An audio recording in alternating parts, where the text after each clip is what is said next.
बच्चों, let's read this question. So this question says, the given assertion is a quick collision between two bodies is more violent than a slow collision, even when the initial and final velocities are identical. Okay, reason के given है इसके corresponding the rate of change of momentum, which determine the force is greater in the first cases. Okay, so option A is both A and R, assertion and reason are true, and R is the correct explanation for the assertion.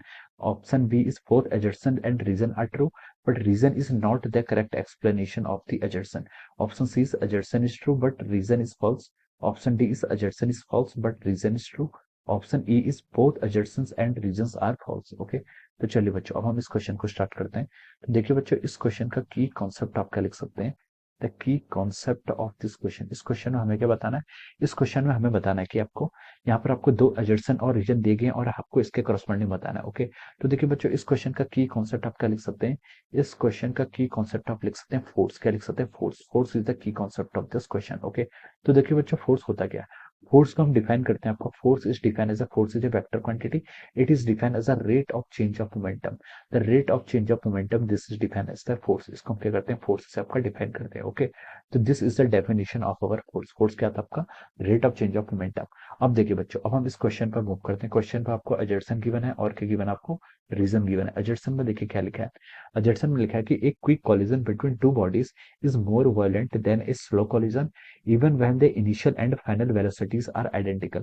even when the initial and final velocities are identical. Okay, तो दो collision हो रहे हैं. एक collision आपका fast collision हो रहा है, एक collision आपका स्लो हो रहा है, और उसने बोला है कि दोनों केसेस में आपकी इनिशियल और फाइनल वेलोसिटी तो आइडेंटिकल है.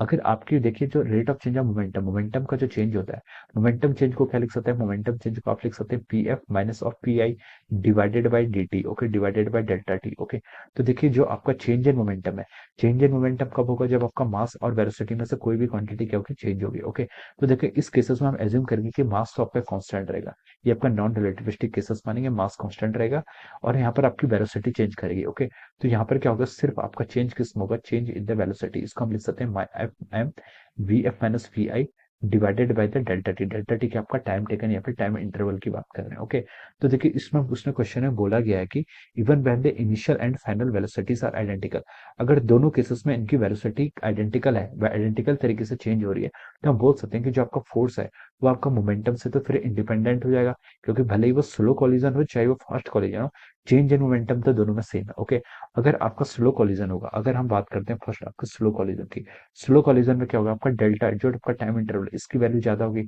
इसकी वैल्यू ज्यादा होगी, तो फोर्स क्या होगा, आपका फोर्स क्या होगा, लेस होगा. ओके, बिकॉज फोर्स और टाइम के एक्सिशन के इनवर्सली प्रोपोर्शनल. ओके, तो अगर आपका स्लो कॉलिजन है, स्लो कॉलिजन के केस में आप बोल सकते हैं जो आपका फोर्स होगा वो क्या होगा, आपका लेस होगा.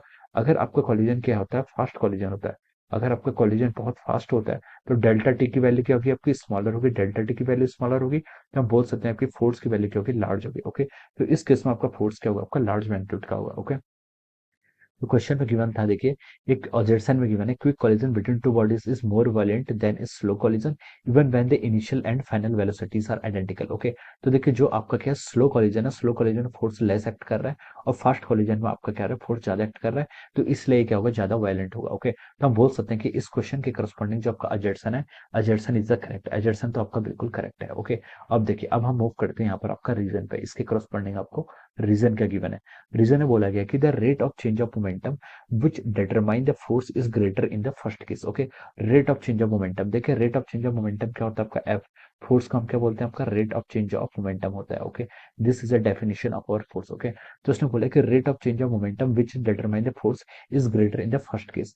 जो आपका फर्स्ट केस है, फर्स्ट केस क्या आपका, is more violent than a slow collision. Okay, even when they. Okay, तो देखिए जो आपका फर्स्ट केस है, फर्स्ट केस में आपका फास्ट केसेस में क्विक कॉलिजन बोला उसने.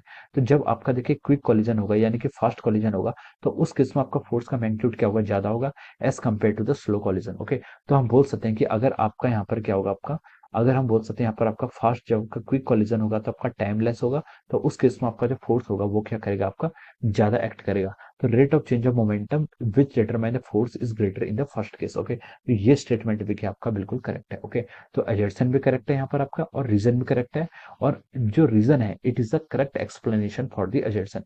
रीजन के यहाँ पर आपका एजर्सन का क्या है, करेक्ट एक्सप्लेनेशन है। ओके, तो हम बोल सकते हैं इस क्वेश्चन के करस्पॉन्डिंग जो आपका ऑप्शन ए है, ऑप्शन ए क्या हो जाएगा आपका, करेक्ट हो जाएगा।